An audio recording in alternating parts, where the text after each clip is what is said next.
கந்தனுக்கு கடம்பனுக்கு முருகனுக்கு அழகனுக்கு பழனிமலை முருகனுக்கு காவடியை தூக்கிக்கிட்டு பக்தரெல்லாம் அரோகரா பாடி வந்தாராம். அவர் பரவசமாய் கந்தன் முகம் காண வந்தாராம்.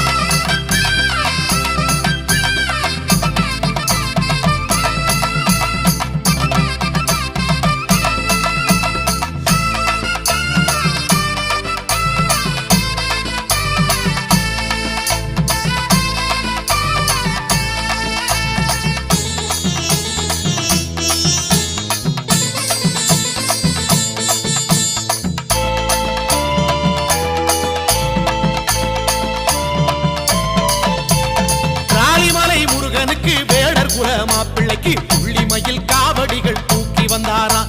அவர் கந்தனெழில் காண்பதற்கு காவல் கொண்டாராம். திருச்சி உச்சி பிள்ளையார் இந்த